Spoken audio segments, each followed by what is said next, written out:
ஒரே ஒரு ஊரில் ஒரு பாதிரியார் இருந்தார். ரொம்ப நாள் சந்தோஷமாக வாழ்ந்தார். ஒரு நாள் அவர் மடத்து சமையல் அறையில் பாத்திரங்களை கழுவி துலக்கி சுத்தப்படுத்திக்கிட்டு இருந்தார். அந்த சமயத்தில் ஒரு தேவ தூதன் அவர் முன்னாடி வந்து நின்னான். இவர் நிமிர்ந்து பார்த்தார். ஆண்டவர் என்னை உங்ககிட்ட அனுப்பியிருக்கிறார், பரலோகத்தில் வாசம் செய்யறதுக்கு உங்களுக்கு நேரம் வந்துட்டுது அப்படின்னு நான் அந்த ஆள். ஆண்டவருக்கு என்னோட ஞாபகம் வந்ததுக்கு நன்றி.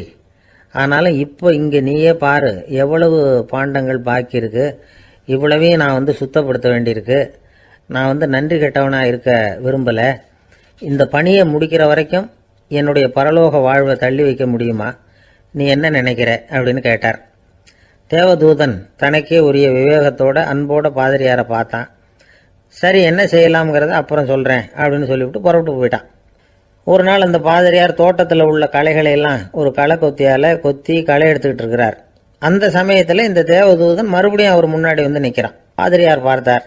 இதை பாரு, இந்த தோட்டம் பூராவும் எவ்வளவு களை மண்டி கிடக்கு, பரலோகம் கொஞ்ச காலம் எனக்காக பொறுத்திருக்கலாம்னு நீ நினைக்கிறியா அப்படின்னு கேட்டார். தேவதூதன் சிரிச்சுக்கிட்டே மறுபடியும் மறைஞ்சிட்டான். மறுபடியும் அவர் களை எடுக்கிறது, தானிய களஞ்சியத்துக்கு வர்ணம் பூசுறது, இப்படிப்பட்ட வேலைகளில் ஈடுபட்டிருக்கார். இன்னொரு நாள் ஒரு மருத்துவமனையில் நோயாளிகளை கவனிச்சுக்கிட்டு ரொம்ப தீவிரமாக இருக்கிறார் அந்த பாதிரியார்.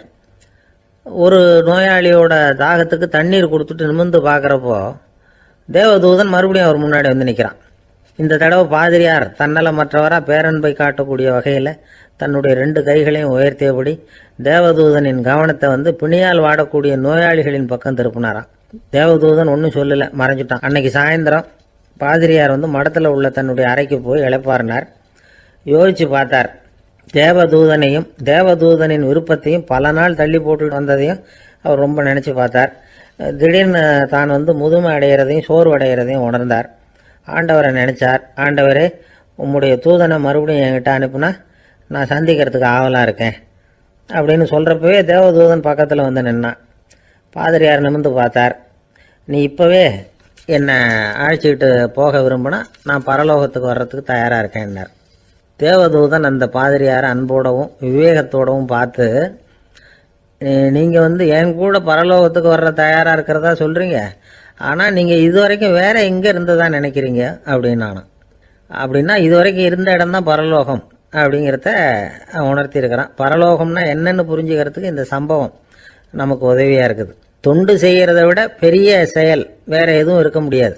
அது நம்ம மனசுக்கு கொடுக்குற சுகத்தை வேற எதுவும் கொடுக்க முடியாது. நாம் தொண்டு செய்கிற இடம் தான் அந்த புண்ணிய இடம். ஆனால் இந்த காலத்துல எல்லாம் நாம் தொண்டு செய்யணும்னு நினச்சி ஏதாவது ஆரம்பித்தா கூட அதை ஒரு மாதிரியாக சுற்றி நின்று வேடிக்கை பார்க்க ஆரம்பிச்சிடுறாங்க. ஒரு பெரியவர் அப்படித்தான் ஒரு தொண்டு செஞ்சுக்கிட்டு இருந்தார். ஒரு கோவில் கட்டிக்கிட்டு இருந்தாங்க. அதில் ஒரு இடத்துல ஒரு பலகையை வச்சு ஆணி அடிக்கிற வேலையை செஞ்சுக்கிட்டு இருந்தார் அந்த பெரியவர். ஒரு சின்ன பையன் அதை ரொம்ப ஊக்கமாக அக்கறையாக கவனிச்சுக்கிட்டு இருந்தான். பெரியவர் இதை கவனித்தார்.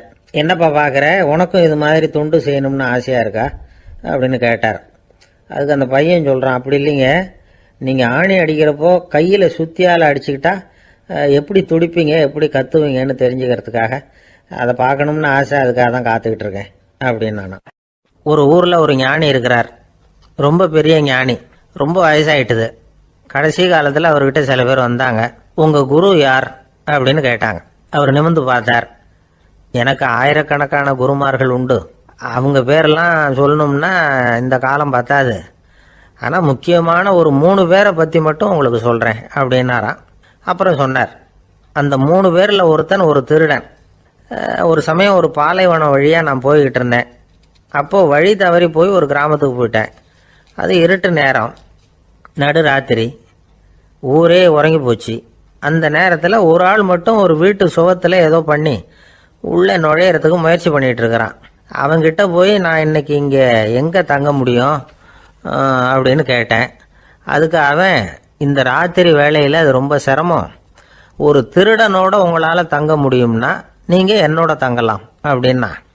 நான் அவங்க கூட 1 மாதம் தங்கியிருந்தேன். ஒவ்வொரு நாள் ராத்திரியும் இப்போ நான் என்னுடைய வேலைக்கு போகிறேன், நீங்கள் ஓய்வு எடுத்துக்கோங்க அப்படின்னு சொல்லிவிட்டு போவான். அவன் திரும்பி வந்த உடனே உனக்கு ஏதாவது கிடைச்சிதான்னு நான் கேட்பேன். அதுக்கு அவன், இன்னைக்கு ராத்திரி ஒன்றும் இல்லை, நாளைக்கு மறுபடியும் முயற்சி பண்ணுவேன் அப்படின்பா. எப்பவும் அவன் நம்பிக்கை இழந்ததே கிடையாது. எப்பவும் சந்தோஷமாகவே இருப்பான். நானும் ரொம்ப காலமாக தியானம் பண்ணிக்கிட்டே இருந்தேன், ஒன்றுமே நடக்கலை. ஆனால் நான் என்ன பண்ணேன் தெரியுமா, மனசு வருத்தப்படும், நம்பிக்கை இழந்துருவேன். அப்போல்லாம் அந்த திருடனுடைய விடாமுயற்சி தான் ஞாபகத்துக்கு வரும். அதனால் அந்த திருடன் எனக்கு ஒரு குரு. என்னுடைய 2வது குரு யாருன்னா அது ஒரு நாய். இது எப்படின்னா, ஒரு சமயம் எனக்கு ரொம்ப தாகமாக இருந்தது. ஒரு நதியை நோக்கி போயிட்டு இருந்தேன். அப்போ ஒரு நாயும் வந்தது. அதுக்கும் தாகம். ஓடி வந்து ஆற்றை பார்த்தது. அதோட நிழல் வந்து ஆற்றுல தெரிஞ்சது. அதை பார்த்ததும் பயந்துட்டுது. அதாவது அது தன்னுடைய சொந்த உருவத்தையே கண்டு பயந்தது. அதை பார்த்து குறைக்குது, திரும்பி ஓடிச்சு. ஆனால் அதுக்கு தாகம் அதிகமாக இருந்ததுனால அது மறுபடியும் திரும்பி வந்தது. பார்த்தா மறுபடியும் தண்ணியில் நாயோட உருவம் தெரியுது. இப்படி சில தடவை பண்ணிச்சு. இருந்தாலும் கடைசியில் தண்ணியில் குதிச்சுட்டுது துணிஞ்சி. இப்படி குதித்த உடனே அதோட உருவமும் மறைஞ்சுட்டுது. இதை பார்த்தேன். நான் என்ன புரிஞ்சுக்கிட்டேன்னா, எவ்வளவுதான் பயம் இருந்தால் கூட ஒருத்தன் தைரியமாக காரியத்தில் இறங்கணும் அப்படிங்கிறத புரிஞ்சுக்கிட்டேன். இந்த போதனை அந்த நாய்கிட்ட இருந்து எனக்கு கிடைச்சிது. இது ஒன்று. அடுத்தது என்னுடைய 3வது குரு யாருன்னா அது ஒரு சின்ன குழந்தை. நான் ஒரு சமயம் ஒரு நகரத்துக்கு போனேன். அங்கே ஒரு குழந்தை எரிகிற மெழுகுவத்தி ஒன்று எடுத்துக்கிட்டு வந்தது. நான் அந்த குழந்தைய பார்த்து வேடிக்கையாக கேட்டேன், ஏன் பாப்பா இந்த மெழுகுவத்தியை நீயாவே கொளுத்துனியா அப்படின்னு கேட்டேன். ஆமான்னுது அந்த குழந்தை. சரி, இந்த மெழுகுவத்தி முன்னாடி எரியாமல் இருந்தது, இப்போ எரியுது. இந்த மெழுகுவத்திக்கு வெளிச்சம் எங்கேருந்து வந்தது, அதை எனக்கு காட்ட முடியுமா அப்படின்னு கேட்டேன் அந்த குழந்தைகிட்ட. இதுக்கு அந்த குழந்தை சிரிச்சுக்கிட்டு அந்த மெழுகுவத்தியை ஊதி அணைச்சுட்டுது. அதுக்கப்புறம் என்னை பார்த்து கேட்டுது, இப்போ இந்த மெழுகுவத்தியின் வெளிச்சம் போனதை பார்த்தீங்க இல்லையா, அது எங்கே போச்சுன்னு எனக்கு சொல்லுங்க அப்படின்னுது. அந்த குழந்தை இப்படி கேட்டதும் என்கிட்ட இருந்த ஆணவம் அழிஞ்சுட்டுது. நான் படித்ததெல்லாம் அந்த வினாடியில் சுக்கு நூறாக போயிட்டுது. என்னுடைய முட்டாள்தனத்தை நான் உணர்ந்தேன் அப்படின்னு இவ்வளவும் அந்த ஞானி விவரமாக சொன்னாராம். அதனால் நாம் இன்னார்கிட்டே இருந்து தான் இதை கற்றுக்கணுங்கிறது இல்லை, யாருக்கிட்டே இருந்தும் எதையும் கற்றுக்கலாம். நம்மால் ஒருத்தன் ஒரு நாய் வளர்த்துக்கிட்டு இருந்தான். அந்த நாய்க்கு வால் கிடையாது. யாரோ ஏற்கனவே வெட்டி எடுத்துட்டாங்க. இந்த நாய் தான் சார் எனக்கு குரு, அதுகிட்டே இருந்து கூட நான் பாடம் கற்றுக்கிட்டு இருக்கிறேன் அப்படின்னா. அப்படி என்ன கற்றுக்கிட்டேன் இந்த வால் இல்லாத நாய்கிட்டே இருந்து அப்படின்னு கேட்டோம். நாம் யாருக்கிட்டையும் வாலாட்டக்கூடாது அப்படிங்கிற பாடத்தை அதுகிட்டே இருந்து தான் நான் கற்றுக்கிட்டேன் அப்படின்னா. ஒருத்தர் சிகரெட்டும் கையுமா வந்தார். சார், இந்த புகைப்பிடிக்கிற பழக்கத்தை நிறுத்தி போடணும்னு தான் பார்க்குறேன், முடியலன்னார். புகைப்பிடிக்கிறத நிறுத்துறது ரொம்ப சுலபம் சார் அப்படின்னார் இன்னொருத்தர். எப்படி சொல்கிறீங்கன்னு கேட்டார் அவர். நான் கூட ஏற்கனவே 10 தடவை அந்த பழக்கத்தை நிறுத்தி இருக்கிறேன் சார் அப்படின்னார் இவர். இதுலேருந்து என்ன தெரியுது, புகைப்பழக்கத்தை திடீர்னு விட்டு விடுறதுங்கிறது ரொம்ப கஷ்டம்னு தெரியுது. இருந்தாலும் இது சம்பந்தமான ஆராய்ச்சி, அனுபவம், இது ரெண்டையும் அடிப்படையாக வச்சு சில வழிமுறைகளை சொல்கிறாங்க. அதாவது புகைப்பிடிக்கிறத நிறுத்துறதுக்கு 10 வழிகள் உண்டு அப்படின்னு சொல்கிறாங்க. அது என்னங்கிறத தெரிஞ்சுக்கிட்டா உபயோகப்படுதான்னு பார்க்கலாமே. முதல் கருத்து என்னன்னா, கொஞ்ச நாளைக்கு புகைப்பிடிக்கிற நண்பர்களை விட்டு விலகி இருக்கணும். இதனால் புகைப்பிடிக்கிற ஆசை குறையும். அந்த பழக்கத்தை மறுபடியும் ஆரம்பிக்கப்படாதுங்கிற எண்ணம் உறுதிப்படும். 2வது கருத்து, புகைப்பிடிக்கிறதை எதிர்த்து தீவிரமாக பிரச்சாரம் செய்ய ஆரம்பிச்சிடணும். அது அடுத்தவங்களுக்கும் உபயோகப்படும், உங்களுக்கும் உபயோகப்படும். உங்கள் உள்ளுணர்வை அது தூண்டும், உங்களை உறுதி கொள்ள வைக்கும். 3வது கருத்து என்னன்னா, தினமும் 2 தடவை குளிக்கணும். எப்படி தெரியுமா, முதல்ல வெது வெதுப்பான தண்ணீர், அப்புறம் குளிர்ந்த தண்ணீர், இப்படி மாறி மாறி குளிக்கணுமா. 4வது கருத்து, உடற்பயிற்சிகள் செய்யணும். மூச்சு வாங்குற மாதிரியான பயிற்சிகள் ரொம்ப நல்லதான். பிராணாயாமம் அப்படிங்கிற மூச்சு பயிற்சி ரொம்ப நல்லதுங்கிறாங்க. அப்புறம் 5வது கருத்து, சாப்பாடு மிதமாக இருக்கணும், சீராக இருக்கணும். பச்சை காய்கறிகள், பழங்கள் சாப்பாட்டில் சேர்த்துக்கலாம். அடிக்கடி கொஞ்சம் கொஞ்சமாக சாப்பிட்டு ரத்தத்தில் சர்க்கரையின் அளவை பராமரிக்கணும். இது நரம்புகளை அமைதிப்படுத்தும். 6வது கருத்து என்னன்னா, ரொம்ப நேரம் பசியோடு இருக்கக்கூடாது. புகைப்பிடிக்கிறத நிறுத்த முயற்சி செய்யும் பொழுது எடை குறைப்பு நடவடிக்கைகளை மேற்கொள்ளக்கூடாது. 7வது கருத்து, காப்பி, தேநீர், மதுபானம், அப்புறம் போதைப் பொருள்கள் கலந்த உணவுகள் இதெல்லாம் வேணாம். புகைப்பிடிக்கிறத அதெல்லாம் ஊக்கப்படுத்தும். கடுகு, மிளகு, அப்புறம் காரமான பொருள்களை தவிர்க்கணும். உப்பு அளவை குறைக்கணும். தினமும் 10 குவளை தண்ணீராவது குடிக்கணும். வெறும் தண்ணி புகைப்பிடிக்கிற ஆவலை வந்து தணிக்குதான். 8வது கருத்து, கையில் வந்து சிகரெட்டு புகையில ஏதாவது இருந்தால் உடனே தூக்கி எறிஞ்சிருங்க. அது கையில் இருக்கிற வரைக்கும் புகைப்பிடிக்கிற ஆசை வந்துக்கிட்டே இருக்கும். 9வது கருத்து என்னன்னா, இறை நம்பிக்கை உள்ளவங்க புகைப்பிடிக்கிற எண்ணம் வர்றப்போவெல்லாம் பிரார்த்தனை செய்ய ஆரம்பிச்சுடலாம். 10வது கருத்து, உங்களுக்கு ரொம்பவும் வேண்டியவங்க யாரோ அவங்கக்கிட்ட எல்லாம் நீங்கள் புகைப்பிடிக்கிறத நிறுத்தி விட்டதா சொல்லிவிடுங்க. இந்த 10 வழிகளையும் கடைபிடிக்க ஆரம்பிச்சுட்டா புகைப்பிடிக்கும் பழக்கத்தை நிறுத்தி விடலாம் அப்படின்னு சொல்கிறாங்க அனுபவப்பட்டவங்க. முயற்சி பண்ணி பார்க்கலாம். ஒரு முக்கியமான இடத்துல நின்றுக்கிட்டு இருந்தார் ஒருத்தர். அங்கே வந்த இன்னொருத்தர், ஏன் சார் இந்த இடத்துல சிகரெட் பிடிக்கலாமா அப்படின்னு அனுமதி கேட்டார். இந்த இடத்துல சிகரெட் பிடிக்கக்கூடாதுங்க அப்படின்னாரு இவர். நீங்கள் இப்படி சொல்கிறீங்க, ஆனால் இந்த இடத்துல கீழே நிறைய சிகரெட் துண்டுகள் கிடக்குதே, அவங்கெல்லாம் யாரு? அவங்கெல்லாம் உங்கள் மாதிரி என்கிட்ட அனுமதி கேட்காதவங்க அப்படின்னாராம் இவர். இந்த உலகத்தில் எவ்வளவோ உயிரினங்கள் இருக்கு, ஒவ்வொன்றும் ஒவ்வொரு விதமாக சண்டை போடுது. இப்போ 2 மாடு சண்டை போட்டுக்குதுன்னு வச்சுங்க, என்ன பண்ணும்? 2 முட்டிக்கும். அதுக்கு சண்டை போடுறதுக்கு ஆயுதமாக உபயோகப்படுறது அதோட கொம்பு.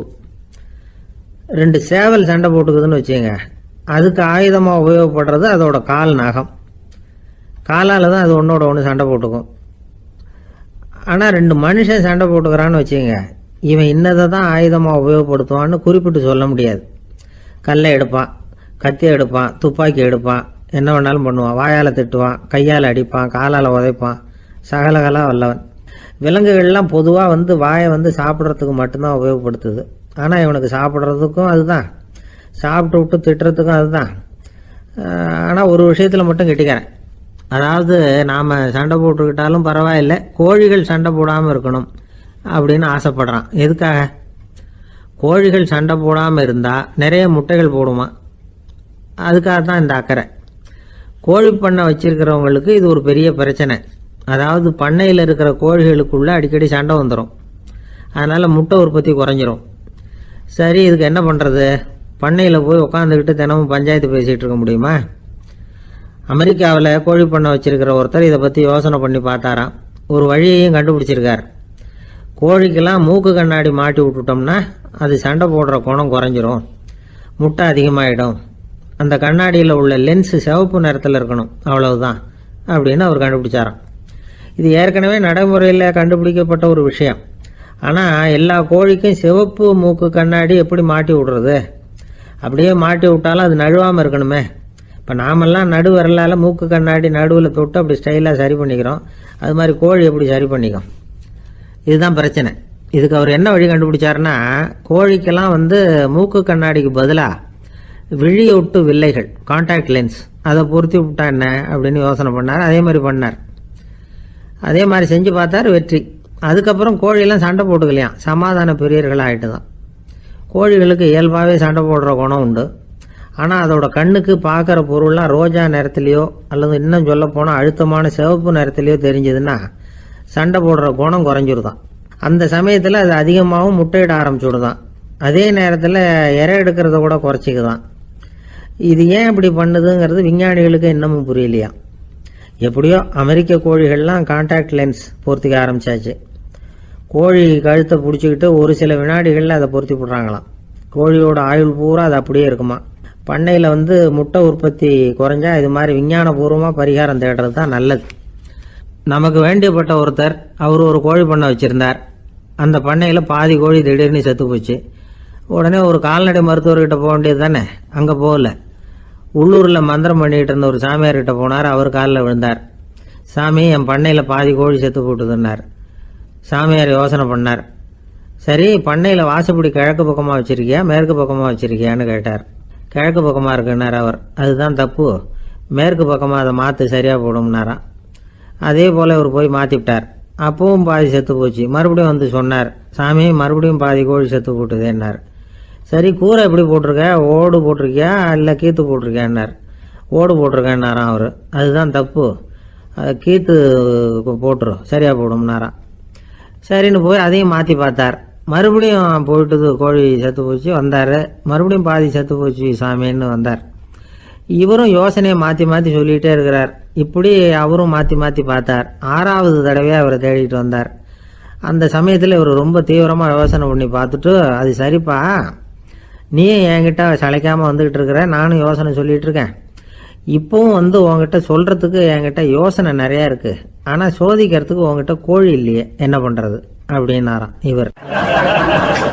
ஒரு சீன தேசத்து அரசர் இருந்தார். அவருக்கு வயசாயிட்டுது. அவருக்கு அடுத்தபடியாக அவருடைய புள்ள பட்டத்துக்கு வரணும், ஆட்சி பொறுப்பை ஏற்றுக்கணும். ஒரு நல்ல தலைவனுக்கு இருக்க வேண்டிய பண்புகள்லாம் தன்னுடைய மகனுக்கு இருக்கணும்னு விரும்பினார் அந்த அரசர். அதனால் இளவரசனை பக்கத்தில் இருந்த ஒரு குரு கிட்ட அனுப்புனார். இளவரசன் அவர்கிட்ட போய் சேர்ந்தான். அந்த குரு என்ன பண்ணார் தெரியுமா? இவனை பார்த்து சொன்னார், இதை பாருப்பா, நீ என்ன பண்ணுற, இப்போவே பக்கத்தில் இருக்கிற காட்டுக்கு போ, நடுக்காட்டில் போய் ஒரு இடத்துல உட்காந்துக்கோ. அங்கே என்னென்ன சத்தம்லாம் உன் காதில் விழுதுன்னு கவனித்து கேளு. உன் காதில் விழுந்த ஓசைகள் என்னென்னங்கிறத என்கிட்ட வந்து சொல்லு, அதுதான் எனக்கு தெரியணும், உனக்கு வேலையும் அதுதான் அப்படின்னு சொல்லி அனுப்பி வச்சுட்டார். இளவரசன் காட்டுக்கு போனான். குரு சொன்னபடியே ஒரு இடத்துல உட்காந்து கவனித்து கேட்டான். அதுக்கப்புறம் குரு கிட்ட திரும்பி வந்தான். என்னென்ன சத்தம்லாம் கேட்ட அப்படின்னு கேட்டார் குரு. குருவே, காட்டில் நான் பறவைகள் சத்தம்லாம் கேட்டேன், மிருகங்களின் ஓசையையும் கேட்டேன், இதை தவிர இடி மின்னல் மழை இதுகளோட சத்தத்தையும் கேட்டேன் அப்படின்னா. குரு யோசனை பண்ணார், நீ இன்னமும் சரியாக கேட்கல, அதனால் மறுபடியும் காட்டுக்கு போ, கொஞ்ச நாள் தங்கியிருந்து கேட்டுட்டு வா அப்படின்னார். இளவரசனுக்கு ஒன்றும் புரியல.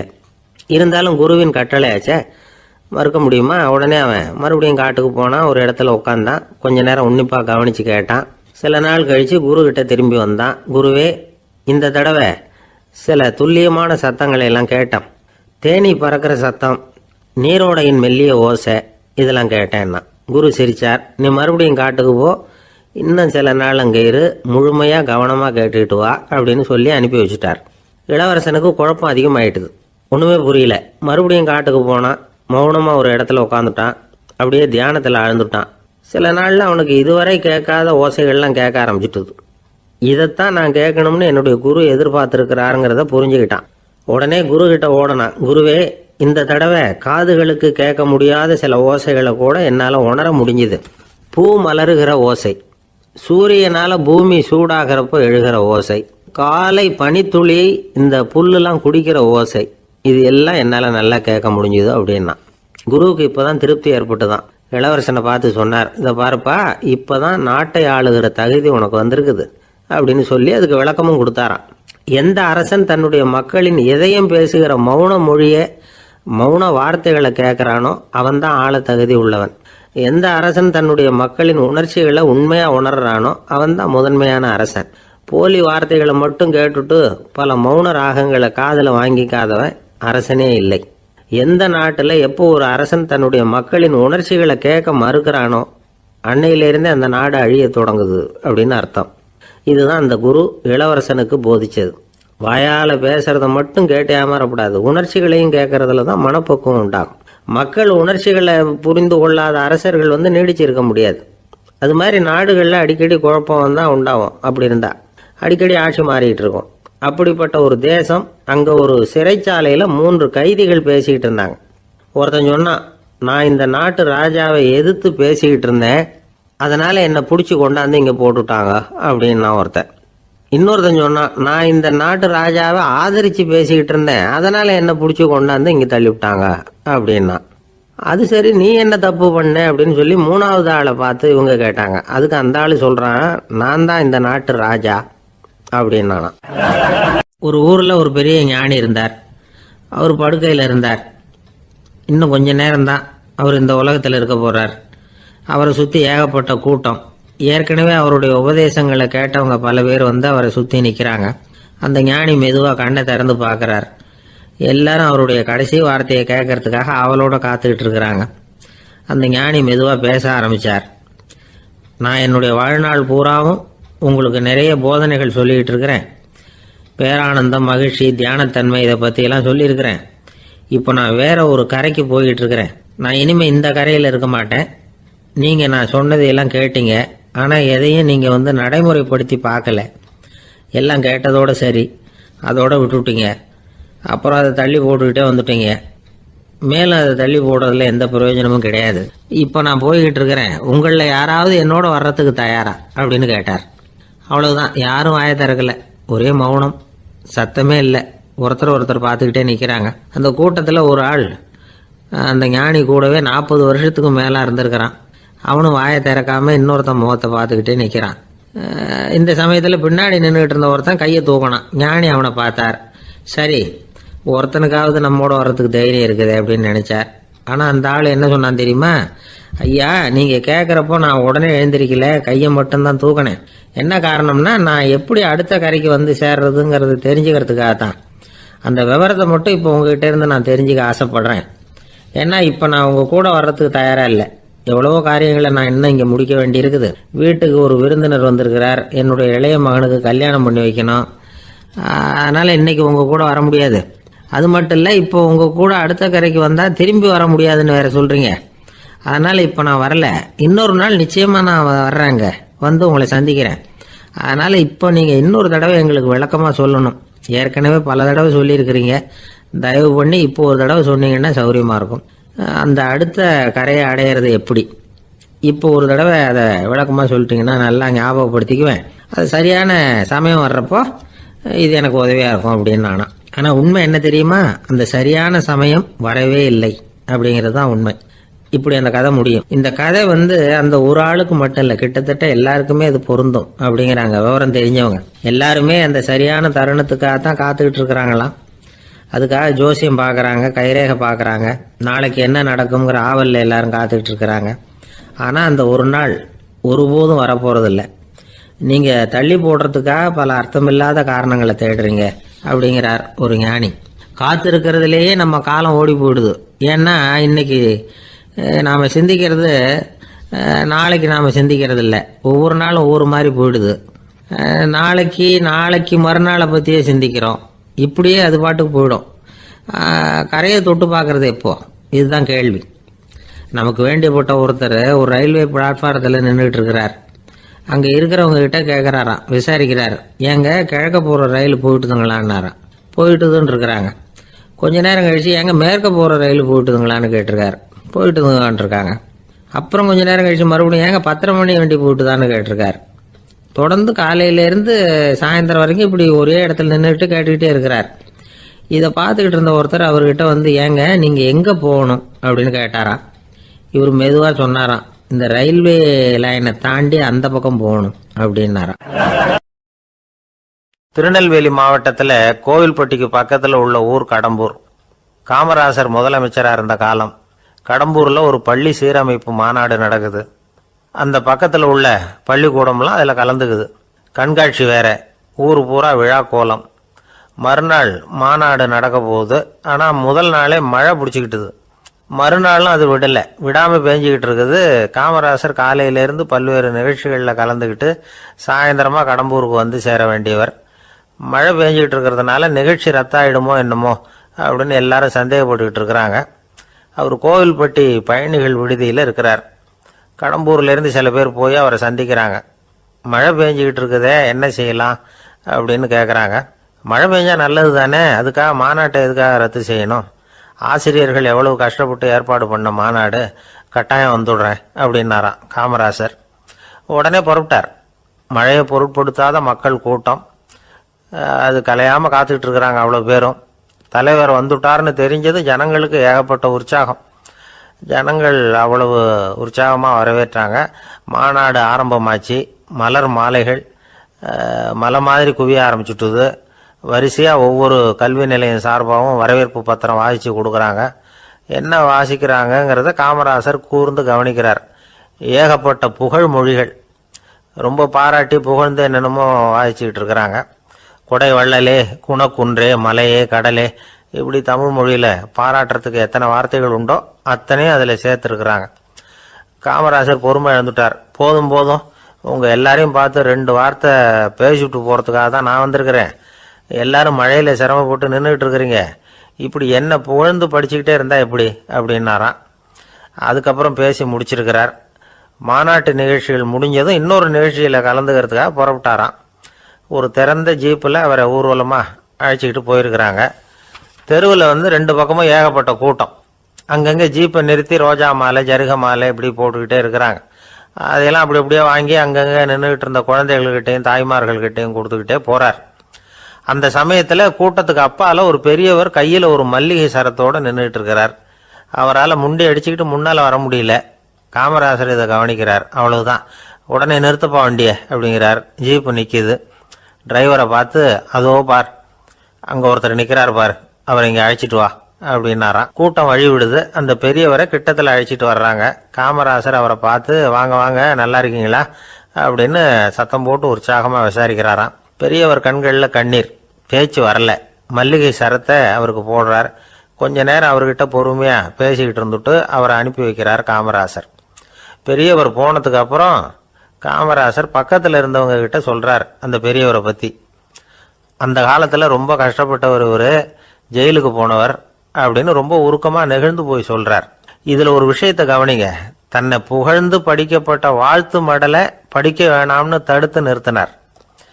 எங்கேயோ ஒரு மூலையில் கையில் ஒரு 4 முழம் மல்லிகை சரத்தோடு ஒதுங்கி நின்றுகிட்டு இருந்த அந்த தொண்டரை அவ்வளவு பெரிய கூட்டத்துக்கு நடுவுலையும் தேடி கண்டுபிடிச்சி கிட்டத்தில் கூப்பிட்டு அவர் கொடுத்த அன்பு மாலையை வாங்கி கழுத்தில் போட்டுக்கிட்டார்.